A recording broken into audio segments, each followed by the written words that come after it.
नमस्कार विद्यार्थी मित्रांनो, श्री संत ज्ञानेश्वर शिक्षण मंडळ संचलित महाराणा प्रताप विद्यालय भुसावळ। मी सुधाकर सपकाळे। आज आपण पाहणार आहोत इयत्ता 9वीचा विषय इतिहास व प्रकरण क्रमांक 4 आर्थिक विकास।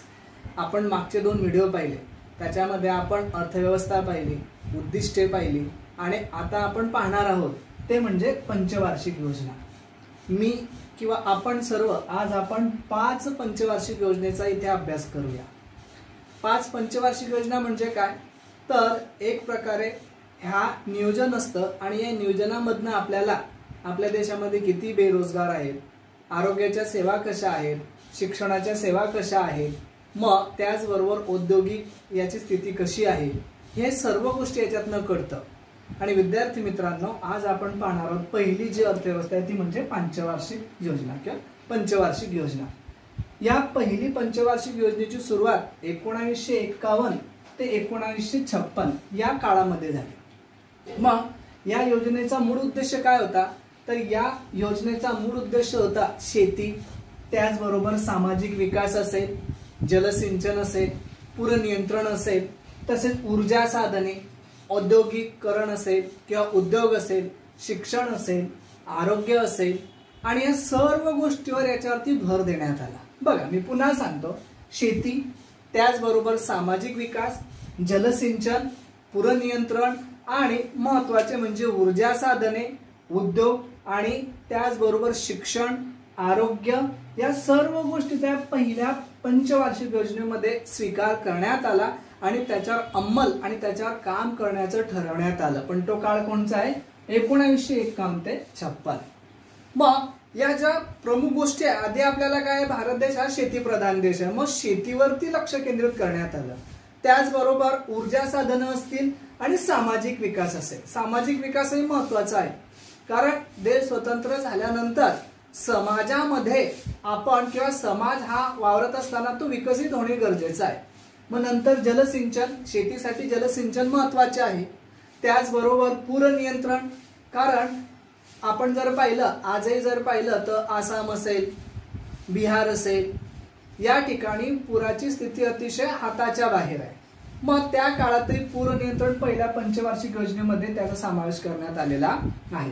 त्याचबरोबर ऊर्जा साधने असतील, त्याचबरोबर उद्योग, शिक्षण आणि आरोग्य, हे या सर्व मुद्द्यांचा किंवा सर्व बाबींचा या पहिल्या पंचवार्षिक योजनेमध्ये नियोजनबद्ध पद्धतीने आणि नियोजन करून एक पायाभरणी पहिल्या पंचवार्षिक योजनेमध्ये करण्यात आलेली आहे।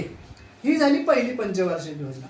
मग त्याबरोबर आपली दुसरी पंचवार्षिक योजना आहे, त्या योजनेचा जो कार्यकाळ आहे तो म्हणजे 1956 ते 61। मग याच्यामध्ये काय करण्यात आलं की काही ज्या गोष्टी होत्या की प्रकर्षाने ज्याच्याने रोजगार, सामाजिक विकास, समाजामध्ये असलेलं जे पॅनिक वातावरण आहे किंवा रोजगार नाही आहे अशी जी भीती घालवण्याचा याच्यात प्रयत्न केला गेलेला आहे। मग दुसऱ्या पंचवार्षिक योजनेमध्ये म्हणजे 1956 ते 1961 या काळामध्ये काय करण्यात आलं, तर एक महत्त्वाच्या गोष्टी हाती घेण्यात आल्या, ते म्हणजे औद्योगिकीकरणाची महत्त्वाची जबाबदारी आणि औद्योगिकीकरण असलेलं उद्दिष्ट समोर ठेवण्यात आलं की नाही, भारताचं औद्योगिकीकरण झालं पाहिजे।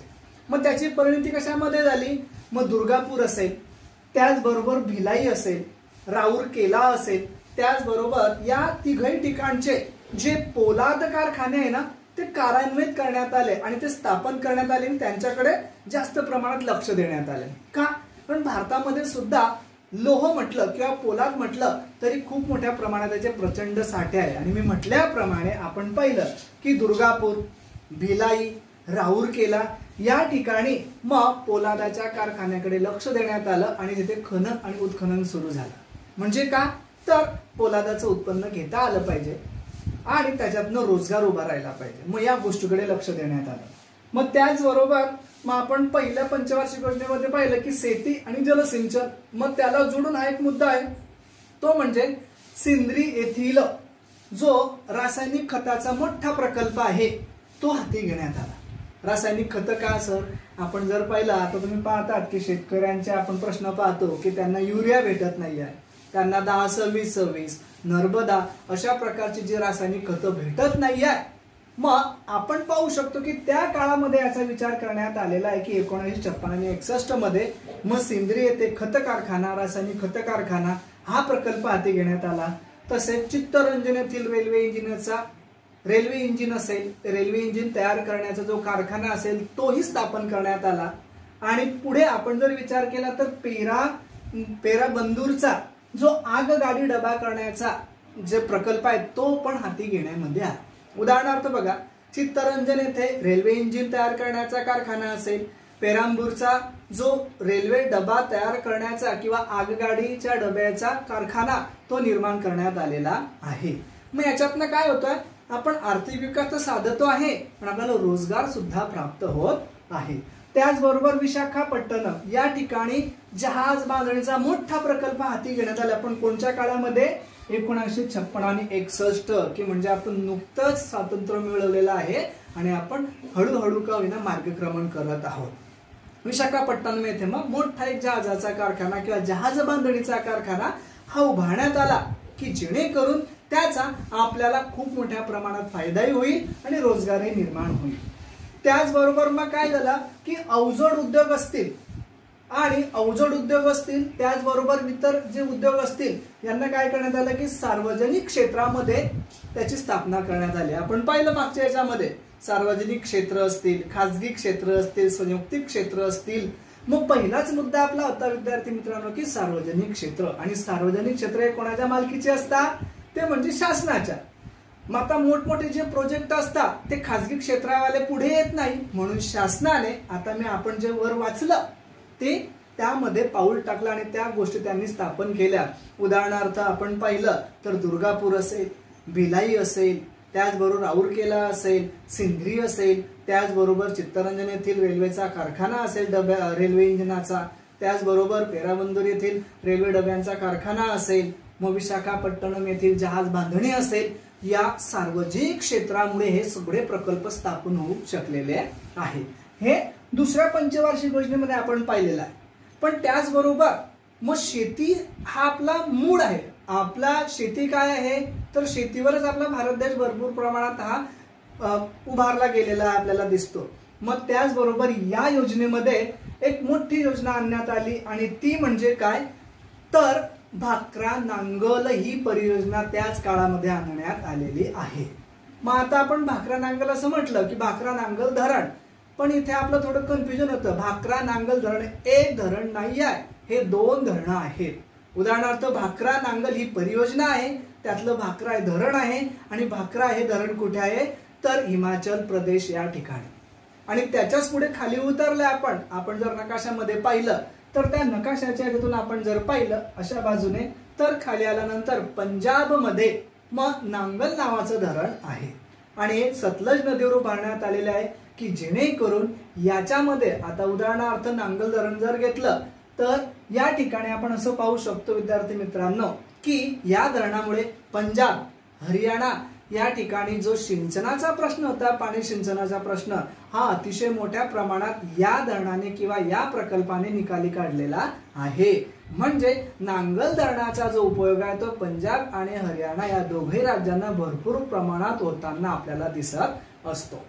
पहिलं भाकरा नांगल ही परियोजना आणि या परियोजनेच्या मार्फत मग हिमाचल प्रदेश आणि पंजाब या 2 राज्यांना आणि हरियाणा याचा खूप मोठा फायदा झालेला आहे. पुढे आपली तिसरी पंचवार्षिक योजना 1961 आणि 1966. तुम्ही पाहत असाल की मी पुढे अजून दिलेला आहे 1966 आणि 1969. बरोबर आहे, आपण त्याचा अभ्यास करूया.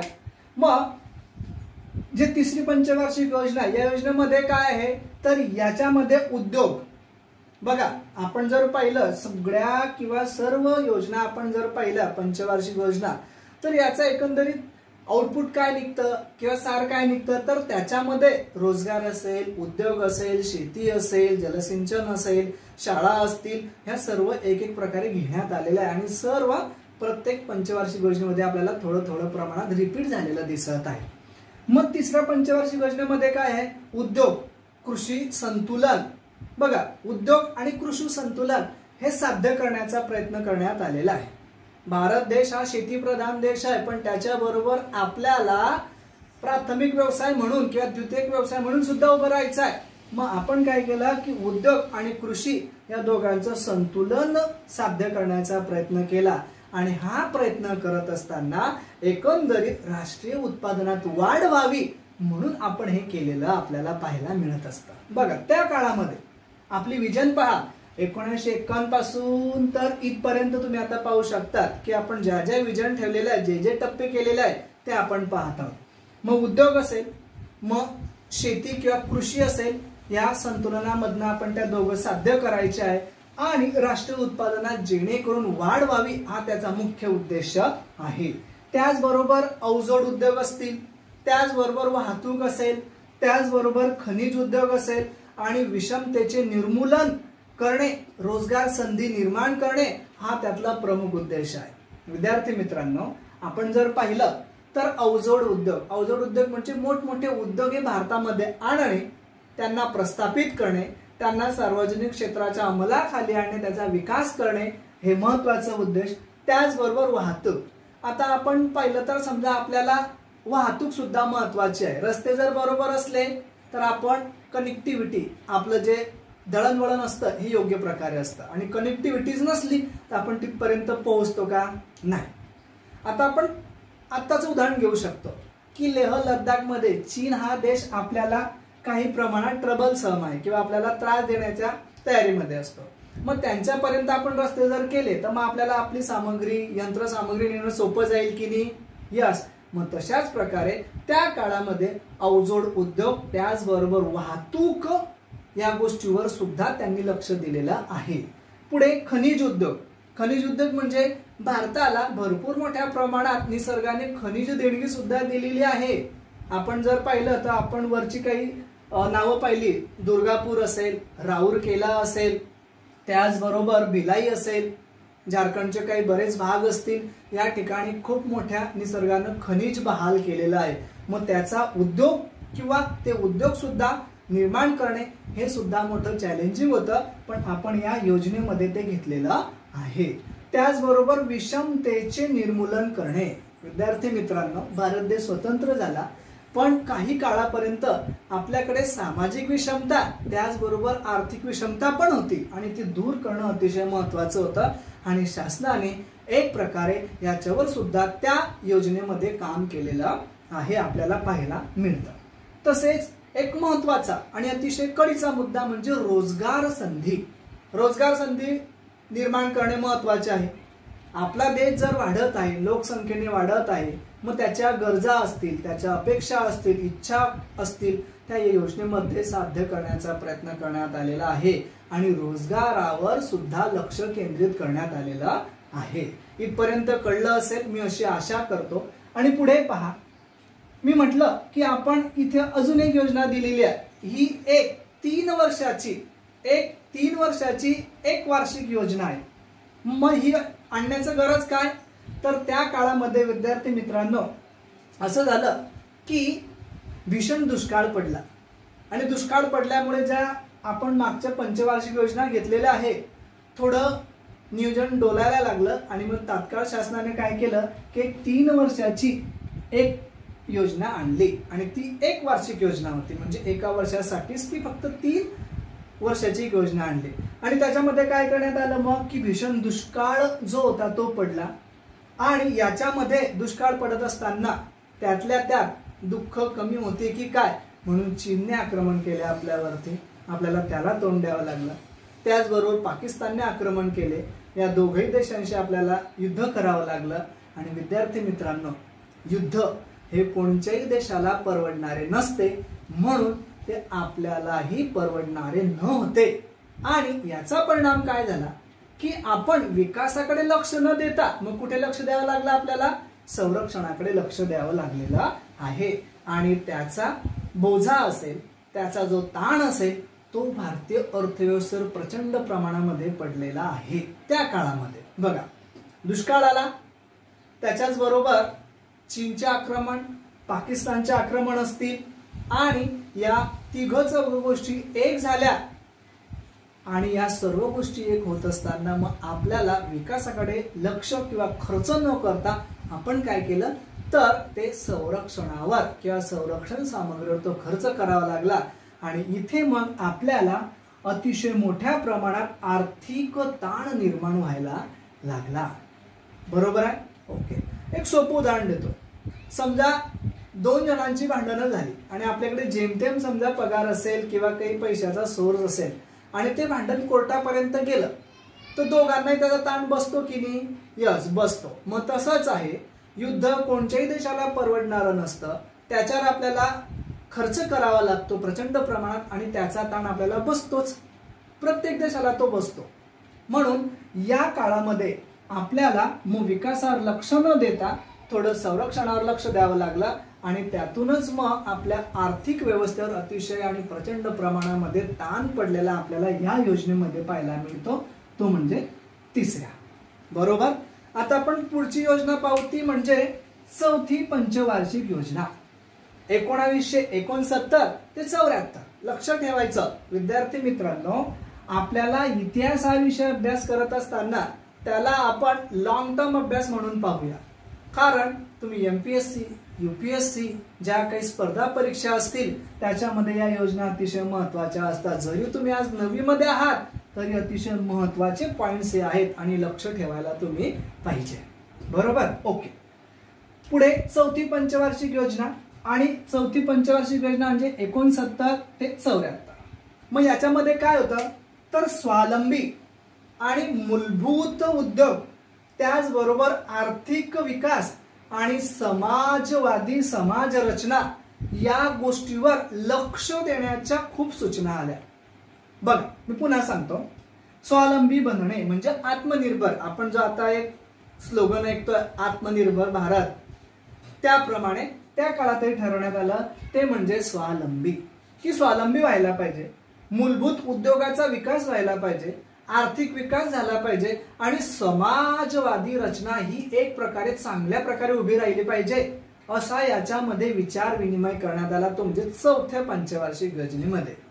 आत्मनिर्भर म्हणजे स्वावलंबी काय, आता तुम्ही पाहू शकता की आताच भारत शासनाने काय केलेलं आहे की 101 प्रकारचे जे संरक्षण संबंधित असलेले जे वेपन्स आहे, शस्त्र आहे, ज्याची आपण आयात करतो, त्याच्यावर त्यांनी एक लिस्ट केली आणि हे शस्त्र आपण आयात करू नये, ते आपण आपल्या भारतामध्येच निर्माण करावे असं ठरवण्यात आलं. म्हणजे एक प्रकारे 2 गोष्टी साध्य होतात. एक म्हणजे भारत देश हा आत्मनिर्भर होतो आणि त्याचबरोबर भारतातील बहुतेक लोकांना रोजगार निर्माण होतो. विचार करा, म्हणजे हे काय झालं, स्वावलंबीपणाचं एक मोठं लक्षण आहे. पुढे मग विकास, त्याचबरोबर मग आर्थिक विकास सुद्धा महत्वाचा आहे, राष्ट्रीय उत्पन्न वाढणे महत्वाचं आहे.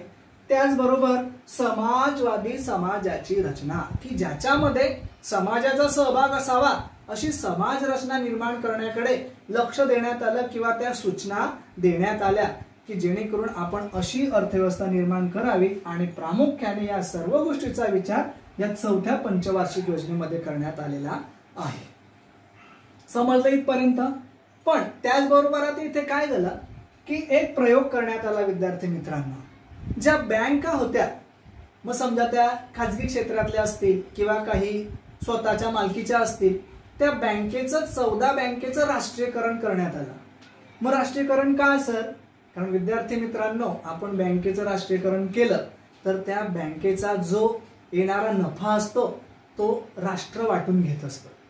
मग 14 बँकेचं जे राष्ट्रीयकरण करत असताना त्याचा नफा आपण वाटून घेण्याच्या उद्देशाने किंवा आपल्याला हातभार लागेल म्हणून त्याचं आपण राष्ट्रीयकरण केलं. पण विद्यार्थी मित्रांनो, जेव्हा 14 बँकेचं राष्ट्रीयकरण 4थ्या पंचवार्षिक योजनेमध्ये करण्यात आलं तेव्हा फारसं त्या गोष्टीला किंवा त्या योजनेला किंवा त्या राष्ट्रीयकरणाच्या पद्धतीला फारसं यश काही मिळालेलं आपल्याला पाहताना मिळत दिसतं नाही. का? कारण मुळात त्या काळात खूप प्रश्न करून उभे होते. मग आपल्याला फारसं या गोष्टीमध्ये यश आलेलं नाही. इथपर्यंत कळलं? ओके. मग त्याचबरोबर बांगलादेश युद्ध तयार झालं आणि बांगलादेश युद्धावरती खर्च तर झालाच, त्याच्यावरती आपल्याला जास्त खर्च तर करावाच लागला. मग पण त्याचबरोबर जो निर्वासित लोक, निर्वासित म्हणजे त्याला आपण इंग्रजी रिफ्युजी म्हणतो, ती लोक भारतामध्ये आली आणि त्यांचा प्रचंड आर्थिक ताण, आर्थिक भार हा भारतावरती येऊन पडला आणि तिथे सुद्धा आपली अर्थव्यवस्था थोड्या फार प्रमाणात कोलमडली. पण काही का होईना बऱ्याच अंशी आपण काय केलं की बरेच नियोजन हे आपण चांगल्या महत्वाच्या पद्धतीने स्वीकारलेले आहेत.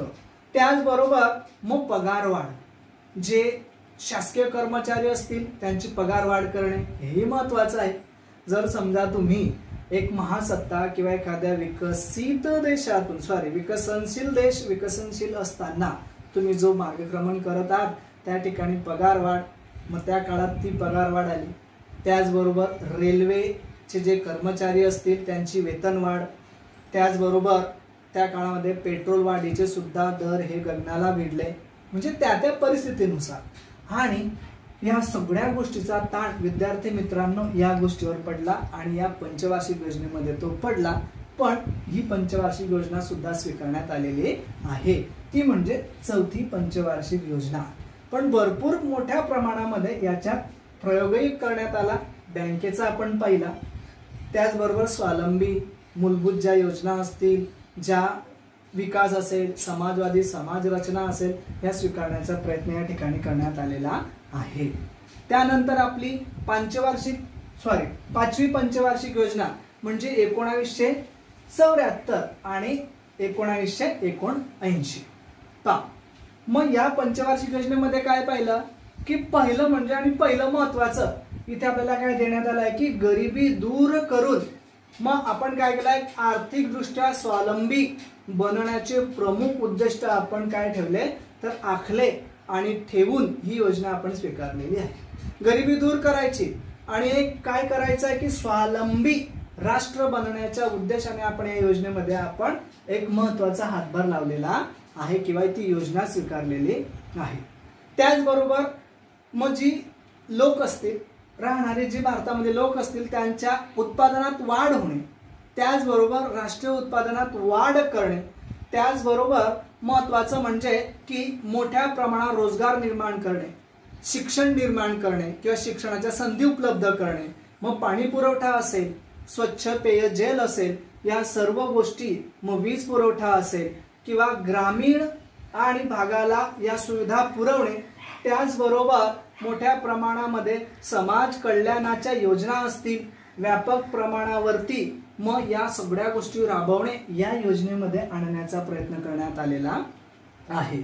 त्याचबरोबर कृषी विकास घडवून आणण्यासाठी मग मूलभूत उद्योग घडवणे किंवा मूलभूत उद्योग वाढवणे हे त्याच्यामध्ये क्रमप्राप्त होतं.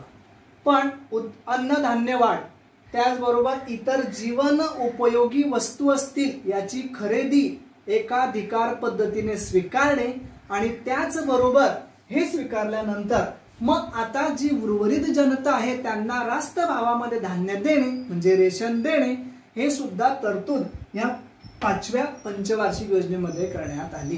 जे रेशनिंग वाटप होतं की नाही आपल्या खेड्याखेड्यामध्ये आपण पाहिलं, कोविड-19 मध्ये आपल्याला 3 ते 4 महिन्याचं जे रेशन आहे ते देण्यात आलेलं आहे, बरोबर आहे. मग त्याची योजना ही या पाचव्या पंचवार्षिक योजनेमध्ये आखण्यात आलेली आहे आणि किमान अशी उद्दिष्टे नमूद करण्यात आलेली आहे या योजनेमध्ये. महत्वाचे निर्णय सगळे जे आपला समाज आहे त्याच्या जीवन उपयोगी असलेल्या या योजना आहेत. आता विद्यार्थी मित्रांनो, या पाचव्या पंचवार्षिक योजनेमध्ये काय झालं की या योजनेच्या काळात दारिद्र्य निवारण व रोजगार वाढवणे शक्य झाले नाही. आता काही काही गोष्टी एकदा शक्य होतात का? नाही. तुम्ही 9वी मध्ये आहात आणि तुम्ही म्हटलं की नाही सर आम्ही एका महिन्यात सर्व इतिहास शिकून घेऊ आणि आम्ही फ्री होऊ, चालेल का? नाही जमणार, नाही जमत. मग या पंचवार्षिक योजनेमध्ये, या पाचव्या पंचवार्षिक योजनेमध्ये काय झालं विद्यार्थी मित्रांनो की आपल्याला रोजगार संधी त्याचबरोबर दारिद्र्य निर्मूलन हे करणं काही शक्य झालं नाही. का? कारण बऱ्याच गोष्टी याच्यावर येऊन पडलेल्या असतात ना, एकच गोष्ट असते का देश म्हटल्यावर? नाही. मग पुढे काय झालं की 1977 बघा, 1977 मध्ये यामध्ये लोकसभेच्या निवडणुकांमध्ये काय झालं की काँग्रेस पक्षाचा पराभव झाला आणि त्याचबरोबर मग जनता जे सरकार आहे हे जनता सरकार सत्तेवर आलं आणि यांनी काय केलं की जी 5वी पंचवार्षिक योजना होती 78च्या मार्च अखेरीस त्यांनी समाप्त करून त्या ठिकाणी त्यांनी एप्रिल 78 पासून एक साखळी योजना सुरू केली। बघा विद्यार्थी मित्रांनो, 77 मध्ये काय केलं की काँग्रेसचा पराभव झाला लोकसभेच्या निवडणुकीमध्ये, मग जनता शासन आलं, मग त्यांनी जी 5वी पंचवार्षिक योजना आहे ती बंद करण्यात आली आणि एक साखळी योजना सुरू करण्यात आली। पण विद्यार्थी मित्रांनो, हे करत असताना साखळी योजना सुद्धा काही भरपूर प्रमाणात यशस्वी झाले नाही आणि मग 1980 मध्ये मग लोकसभेच्या मध्यवर्ती निवडणुका झाल्या आणि निवडणुका झाल्यानंतर मग काँग्रेस पक्ष पुन्हा सत्तेवर आला आणि सत्तेवर येत असताना या सरकारने काय केलं की साखळी योजना बंद करून मग पुन्हा जुने जी पंचवार्षिक योजना होत्या त्या सुरू केल्या आणि पुन्हा मग या योजनेला सुरुवात झाली। विद्यार्थी मित्रांनो, आपण पहिली पंचवार्षिक योजना, दुसरी पंचवार्षिक योजना, तिसरी पंचवार्षिक योजना आणि तिसरी मध्ये असलेली एक त्रिवार्षिक एक योजना, चौथी पंचवार्षिक योजना आणि 5वी पंचवार्षिक योजना आपण पाहिलेली आहे। जर समजा तुम्हाला याच्यामध्ये काही प्रश्न असतील तर तुम्ही कमेंट बॉक्स मध्ये लिहून पाठवू शकता, मी त्याची उत्तर देण्याचे नक्की प्रयत्न करेल। धन्यवाद।